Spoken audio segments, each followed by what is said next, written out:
warahmatullahi wabarakatuh. Kembali lagi kawan di Legenda Catur Dunia. Masih dari turnamen Champion Chess Tour 2024, seri kelimanya, seri terakhir, seri final hari ketiga. Di hari ketiga tadi dini hari, para pemain hanya memainkan satu babak terakhir di tahap penyisian round robin. Babak ketujuh, Magnus menang atas Denis Lazovic, Alireza menang atas Vincent Keymer, Yanepo mengalahkan Levon Aronian. Magnus bersama Alireza Firoza ini kawan langsung lolos ke babak semifinal. Sedangkan Iani Punyaci, Denis Lazovic, Maxime Lagrave, Vincent Keymer melanjutkan ke playoff ke survival stage. Sedangkan Levon Wesleso langsung gugur di fase ini kawan. Ya, tak perlu kalian pertanyakan ya, kenapa poinnya sama kok. Alireza berada di atas Yanepo, kenapa Maxime dan Vincent Keymer yang lolos sedangkan Levon Aronian dan Wesleso ini langsung gugur dengan poin yang sama? Kalian tak perlu tanyakan poin ini kawan. Tie breaks-nya banyak aturannya. Admin jelimet kalau menjelaskannya kawan. Terkadang aturan yang berbeda juga diterapkan di setiap turnamen untuk menghitung tie breaks. Ya, kita ikuti tabel di sini saja. Pusing kalau menjelaskan tie breaks kawan. Nah, setelah bermain babak ketujuh, babak terakhir di round robin, Magnus, Alireza istirahat kawan karena lolos ke semifinal. Sedangkan Yanepo, Denis Lazovic, Maxime Lagrave, dan Vincent Keymer ini melanjutkan ke survival stage kawan. Cuma di sini kalau kita lihat tabel kawan, di sini Yanepo, Vincent Keymer ini kawan, kalau saya buka data gamenya tidak ada di sini. Saya belum cek juga di live streamingnya kawan. Yang jelas di sini Yanepo langsung melaju ke babak berikutnya. Berhadapan dengan Denis Lazovic kawan. Yanepo mengalahkan Denis Lazovic pada game kedua. Dan Yanepo berhasil menemani Magnus dan Alireza di semifinal. Denis Lazovic masih punya kesempatan turun ke bracket bawah kawan. Baru di sini Vincent Keymer ini bermain dengan Maxime Lagrave. Kalah 2-0 Vincent Keymer. Maxime berhadapan dengan Denis Lazovic. Dan Maxime berhasil mengalahkan Denis Lazovic. Maxime menemani Iani Punyaci ke semifinal bersama Magnus dan Alireza. Tak perlu saya tunjukkan babak semifinalnya ya, karena belum main ya kawan. Nah, di sini 4 pemain yang nanti akan bermain di semifinal. Magnus akan berhadapan dengan Maxime, Alireza akan berhadapan dengan Iani Punyaci. Oke, tentu game dari Magnus Carlsen yang akan kita dahulukan untuk kita ulas kawan. Menghadapi Denis Lazovic, saya pilih pada game pertama babak ketujuh di babak terakhir penyisian round robin. Selepas game ini saya akan lanjutkan lagi langsung permainan Iani Punyaci berhadapan dengan Levon Aronian. Baru nanti sore insya Allah kita ulas survival stage-nya kawan. Dari permainan Vincent Keymer atau MVL. Langsung Magnus pegang putih di game pertama babak ketujuh, pion E4. Sisi defense dimainkan oleh Denis Lazovic. Denis Lazovic ini pemain kuat di permainan cepat kawan. Sering kita lihat di event-event online di chess.com. Title Tuesday sering kali kita lihat Denis Lazovic. Bahkan pernah memenangkan Title Tuesday juga Denis Lazovic ini. Kuda F3, kuda C6, ada Rosolimo dipilih oleh Magnus, gajah B5. Pion E6 kawan, berikan tempat bagi kuda berkembang untuk support kuda C6. Magnus langsung sikat kuda, rusak struktur permainan bangunan pion hitam di sisi menteri ini. Satu pion terpisah di peta A7. Pion B3 lanjut Magnus kawan, keluarkan gajah gelap untuk di diagonal gelap panjang. Dan pion F6 langsung diblokade oleh Denis Lazovic. Dan di sini Magnus langsung rokade. Nah, kuda ke H6. Kuda ke H6. Mengembangkan kuda ke tepi papan tidak disukai oleh beberapa grandmaster kawan. Stockfish juga tidak menyukainya. Kuda ke E7 disukai engine kawan. Oke, kuda ke H6 mungkin idenya ke peta F7 nanti. Manuver-manuver. Nah, Magnus di sini berpikir agak sedikit lama ya. Bermain dengan pion C3. Ya, engine menyukai langsung dobrak peta pusat seperti ini kawan. Mungkin kuda F7 di sini bisa keluarkan gajah A3 kawan. Pion pukul pion. Gajah pukul gajah, ambil balik oleh raja, menteri ambil pion. Dan mungkin di sini pion E5. Dan seterusnya. Tapi Magnus dengan pion C3 terlebih dahulu untuk dukungan peta pusatnya D4. Magnus ingin membangun center yang kuat dengan pion-pionnya. Kuda F7, pion D4, pion pukul, pion ambil balik. Inilah maksud Magnus Carlsen, ingin membangun center yang kuat dengan pionnya kawan. Dikonter juga oleh Denis Lazavic dengan pion C5. Dorong oleh Magnus maju ke D5 dan gajah D6. Kalau diterima seperti ini kawan, masih ya. Di sini pion Magnus akan cukup mengganggu nanti di center. Atau mungkin ambil menggunakan menteri, tempo ancam benteng di sini, benteng B8, kuda dikembangkan. Ditolak gajah D6, biar saja putih yang mendahului dan konstruksi pionnya pun masih cukup nyaman kawan. Gajah pun cukup nyaman walaupun ada dua pion terpisah. Ya 11-12 ya, ada pion yang terpisah, ini juga bikin kita tidak nyaman. Tapi juga nanti mungkin di sini gajah B2 dilanjutkan oleh Magnus. Gajah ini juga mencoba menekan benteng, pion siap diadu agar tidak mempunyai banyak kelemahan ke depannya kawan.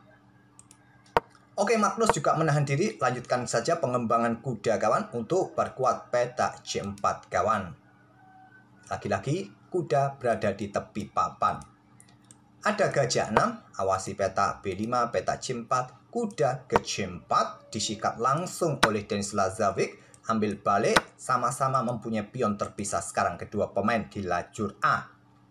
Rokade Denis Lazavic, benteng B1, menteri C7, koneksikan dua bentengnya kawan, begitu juga dengan Magnus, gajah E3, benteng B8, benteng AB8 ya, menteri naik ke peta D3, koneksikan dua benteng, dan Lazavic bertukar benteng, ambil balik, ditantang lagi.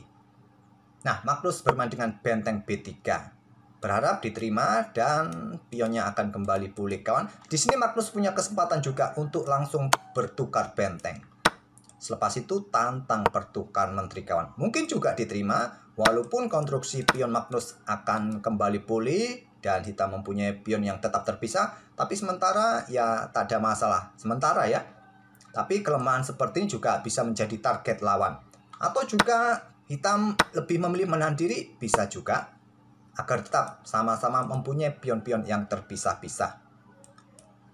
Oke, Magnus tahan saja dengan benteng B3, hitam juga sama-sama menempatkan benteng masing-masing dengan sokongan dari pion masing-masing kawan. Berharap salah satu mendahului dan konstruksi pion kembali pulih.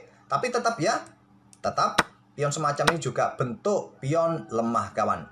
Pion terbelakang. Magnus hanya bermain dengan pion G3. Nah, di sini Denis Lazavic mulai berpikir keras kawan. 1,5 menit dia mencoba tempatkan kuda di center ancam menteri menantang pertukaran kuda. Denis Lazavic di sini punya opsi juga dengan pion G5 untuk didorong lagi kawan. Seumpama kalian cegah dengan pion H3, seumpama ya, seumpama saja. Hitam akan korbankan gajah ini kawan. Ambil pion, kalau diambil balik, menteri ambil, kuda jatuh, gantinya hitam bisa menang. Di sini, kalau pion ini didorong, raja angkat saja naik ke peta G2 atau dengan langkah pergerakan yang lain. Dorong maju ke G4, kuda ke E1. Tapi langsung kawan, menempatkan kuda di center. Pertukaran dilakukan oleh Magnus, kuda caplok, kuda E5, gajah ambil balik, angkat raja ke G2 Magnus, dan di sini Denis Lazavic menukarkan bentengnya. Atau bisa juga membuat langkah seperti pion H6 juga bisa membuat langkah menunggu kawan. Langkah kuat pion H5 bagus. Oke, tukarkan saja. Di sini Magnus ambil balik menggunakan pion. Struktur pionnya pulih kawan. Tetap ya, pion semacam ini merupakan salah satu bentuk pion lemah. Sama seperti pion terpisah. Pion terbelakang kawan mudah menjadi target. Tapi sekarang hanya ada menteri yang bisa menarget pion ini. Jadi sementara ya mungkin cukup nyaman pion ini. Nanti bisa dipertahankan oleh menteri. Tidak ada struktur serangan baterai ya dari menteri atau benteng di lajur yang sama kawan. Oke, di sini pion H6 lanjut Denis Lazavic. F4 mundur dan Magnus akhirnya membuka permainan kawan untuk menciptakan pion-pion terpisah lawan. Berada di ruang gelap kawan. Menjadi sasaran Magnus Carlsen. Lanjut dengan pion F5, Magnus diterima. Mungkin kalian suka menutup permainan seperti ini kawan, menciptakan kelemahan bagi putih juga dengan pion terbelakang seperti ini, bisa dicoba. Mungkin putih akan dorong terus maju pion G4 sekarang, atau mungkin melakukan skat di sini. Oke. Pertukar saja, simplifikasi kawan, semakin simpel buah di atas papan, harapan remis. Mungkin itulah target dari Denis Lazarevic saat pegang hitam menghadapi pecatur nomor 1 dunia saat ini, Magnus Carlsen. Skak kawan, raja bergeser ke petak H8, Magnus bertukar pion lagi, pion E pukul pion F5, gajah tarik mundur ke F8, raja H3, dan menteri ke E7 menyerang gajah. Gajah F4 dan menusuk ke baris kedua. Denis Lazarevic ingin bermain di ruang-ruang terang ini kawan. Nah, ruang-ruang terang ini untuk menyerang raja, melakukan skak-skak yang berulang, dan hasil remis sudah cukup untuk menahan imbang Magnus Carlsen. Karena di langkah ke-29 ini kontrol waktu Denis Lazarevic sudah di bawah 30 detik. Tepatnya 26 detik saja. Sedangkan Magnus masih punya waktu yang cukup 3,5 menit kawan. Bisa melakukan skak-skak berturut-turut, perpetual check kawan, ya bisa mendapatkan remis. Magnus mencegahnya dengan langkah menteri E6. Menantang pertukaran, dan juga kontrol peta E2 ini kawan. Harapannya diterima dan Magnus punya pion yang cukup merepotkan nanti. Raja siap mengikutinya kawan. Nah coba lihat di sini nanti. Itu harapan Magnus, tentu ditolak. Skak terlebih dahulu petak H5, raja ke petak G2, dan Magnus berhasil menjaga petak E2, tidak bisa melakukan skak lagi. Ke petak D1 kawan di sini. Dan di sini Magnus mulai berpikir agak lama kawan. 1,5 menit dia melangkah menteri F7 ancam gajah. Terlebih dahulu menteri E2 skak ke petak H3 lagi. Nah, ragu atas langkah-langkahnya kawan. Serang gajah kawan dan awasi petak H5. Terlebih dahulu menteri E2 skak, raja H3 dan gajah diselamatkan ke petak E7. Tapi sekarang tantangan pertukaran menteri sudah tak terhindarkan lagi kawan. Coba lihat. Dan kontrol waktu Magnus Carlsen sudah jatuh di angka 21 detik kawan. Di langkah ke-34 pertukaran menteri. Raja H7, pion G4, pion G5, gajah B8 serang pion kawan. Di sini dilepas, raja G6, raja G2, pion diadu, ditolak, pukul, ambil balik untuk tetap menjaga ruang terang ini kawan. Tapi pion ini didekati oleh raja, pion jatuh, tapi Magnus mendapatkan ganti juga. Kontrol waktu sekarang imbang kawan, hanya selisih 2 detik saja. Dan permainan dirasa imbang atau bisa berakhir remis. Dengan jumlah pion yang sama, konstruksi pion yang sama, saling selip ya di posisi kanan kirinya kawan. Dengan kekuatan gajah gelap yang sama, bisa berakhir remis. Lanjut, raja F3, raja E5, raja E3. Posisi raja hitam ini sudah sangat bagus, tidak memberikan kesempatan raja putih untuk naik ke baris keempat kawan. Posisi gajah juga bagus untuk melindungi pion. Memang kalau sudah ada tusukan dari gajah lawan di area pertahanan, pion-pion ini bisa terancam. Tapi posisi gajah ini masih bisa mempertahankan diri kawan. Sulit untuk mencari progres yang bagus buat putih. Apakah manuver kawan? Kalau manuver kawan untuk mencari posisi ke sini, ya pion ini ditinggal malah bahaya. Bahaya. Gajah D6. Nah, gajah B6. Raja mundur. Nah, inilah langkah di endgame ini dari Denis Lazarevic yang membuat admin bingung. Kenapa harus melangkah raja? Kenapa? Kenapa tidak gajah saja? Mondar-mandir. Ya mungkin ada skak di sini ya. Blokade saja. Pertukaran. Nah, tinggal di sini kawan. Tinggal di sini. Sudah tidak bisa melangkah lagi Magnus. Terpaksa mundur. Ya, simple. Riwa-riwi. Mundur. Memberikan kesempatan Raja Magnus maju ke E4. Gajah E7. Oke, masih dalam posisi yang imbang. Remis ya, tetap menjaga permainan. Gajah A5 lanjut Magnus. Gajah F6. Gajah D2 kawan. Di sini gajah mundur ke G7. Blunder dan Magnus menemukan langkah terbaik di posisi kontrol waktu yang mepet. Pion B4. Diadu untuk meloloskan pion di lajur C. Apa langkah terbaiknya kawan? Langkah terbaiknya tetap kawan berada di diagonal ini untuk mengawasi pionnya kawan, mengawasi petak B4, juga tetap mempertahankan tusukan dari gajah. Mungkin kalau ada gajah untuk menuju petak G7, nah simple, pertahankan diri di sini. Nah kalau di sini gajah ini juga riwa-riwi saja di diagonal ini, ya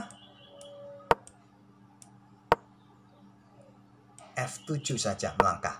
Kalau diambil terjebak gajah ya. Seperti itu. Oke. Gajah G7. Magnus menemukan langkah terbaik. Pion B4 pukul. Ambil balik kawan. Dan pion ini lolos. Ini akan membuat raja bingung kawan. Blunder lagi di peta E5. Blunder lagi. Raja ke F7. Kalau raja ini maju kawan ke petak D5 untuk membawa rajanya, ya sudah repot lah dalam posisi yang kebingungan ya. Silakan kalian lanjutkan sendiri ya untuk membawa pion ini dan gajah kalian.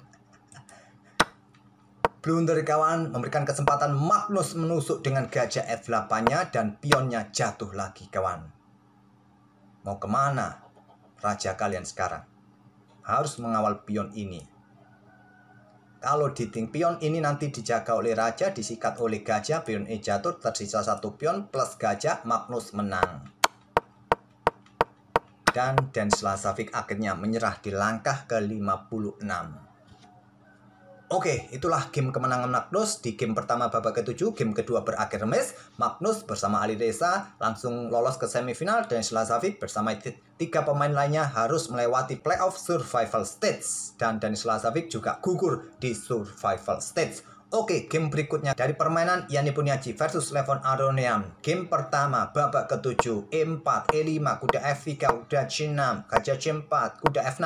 Pertahanan 2 kuda dari pembukaan Italia. Pion D3 memilih langkah yang solid saja, tidak liar dengan kuda G5 Fred liver attack, D3 gajah E7 rokade, atau juga kalian bisa melanjutkan ke Giojo Pianissimo, tapi gajah E7 merupakan langkah favorit di pembukaan pertahanan 2 kuda yang terlihat cukup defensif tapi solid.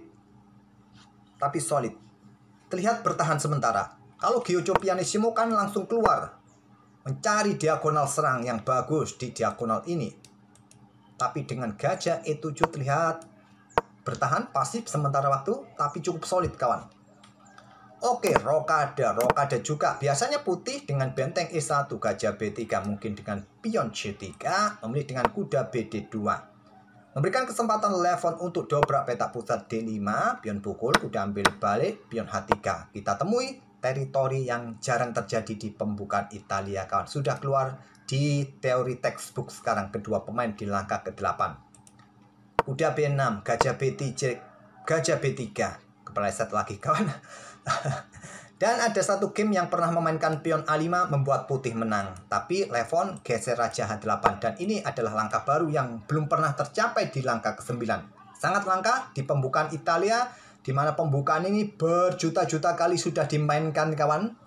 Di chess.com sudah berjuta-juta game pernah memainkan pembukaan Italia, tapi di tahap pembukaan, masih di tahap pembukaan langkah ke-9, kita sudah temui langkah baru. Pion A4, A5, baru benteng E1, serang pion kawan, backup dengan pion F6. Itulah tadi tujuan dari Levon geser raja kawan, meninggalkan diagonal ini untuk bisa bermain struktur pion yang solid seperti ini. Oke, kuda F1, gajah F5, kuda H4, gajah tarik mundur lagi ke D7. Sekarang ada pion C3, kontrol petak D4 kawan. Pion F5. Serang kuda, mundur kembali ke F3, gajah F6, kemudian kuda G3. Di sini menteri E8. Kenapa ada tanda seperti ini kawan? Menempatkan diri langsung dalam posisi kena pin. Hati-hati kalau bergerak dengan langkah seperti ini, memberikan kesempatan lawan mengeluarkan buahnya. Gajah F4. Apa langkah terbaiknya? Engine dengan langkah kuda C8, gajah E7. Kalau kuda C8 mungkin ya tujuannya dibawa segera ke pusat ya. Oke. Menteri E8 pilihan dari Levon memberikan kesempatan gajah F4, kehilangan satu pion kawan. Kalau pion ini didorong tetap rugi, jual beli di sini. caplok saja, kehilangan pion, pion ini terancam, hitam akan lebih cepat kalah. Inilah rencana Levon kawan, bawa menterinya ke peta G6. Berharap nanti dengan gajahnya berada di lajur G kawan, ada ide pengorbanan. Apalagi setelah baku hantam jual beli di peta E5 ini kawan, ada pion yang bisa didorong oleh Levon. Inilah rencana Levon melakukan serangan dengan pengorbanan pion pusat. Cuma yang mungkin menjadi miskalkulasi dari Levon, mungkin ada suara berisiknya, ada mesin diesel di sebelah rumah admin. Mulai dinyalakan alat tani kawan, traktor mini. Lanjut kawan, walaupun agak sedikit berisik, admin akan coba teriak-teriak ya. Nah, pion dorong kawan, siap melakukan aksi pengorbanan atau siap dorong juga dengan pion F3, dukungan dari benteng di belakang. Harus berhati-hati putih. Langkah bagus dari Yani Puniaji, kuda E4 memberikan sokongan bagi benteng untuk blokade lajur G. F3, G5. Pion G4 lebih kuat menurut engine kawan. Kalau ada pengorbanan semacam ini, ya sekarang baru benteng G5. Tidak akan mungkin gajah sekarang dikorbankan.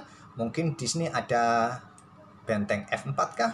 Mungkin memberikan tekanan, berikan tempat bagi benteng satunya kawan.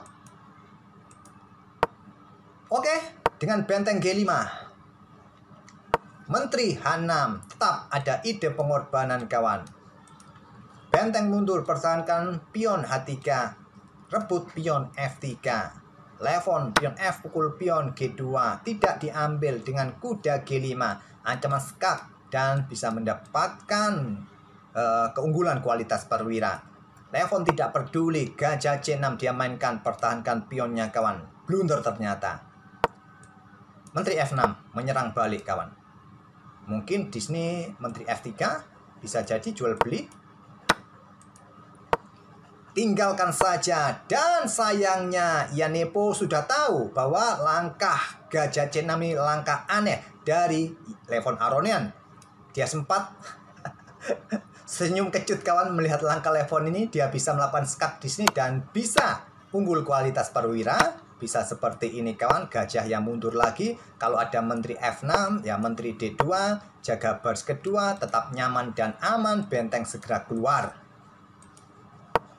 Tapi Ian keluarkan menterinya ke G4 kawan. Dan sekarang kuda D5, blokade tidak memberikan kesempatan lagi. Benteng E1, kuda F4, salah lagi di sini kawan. Salah lagi.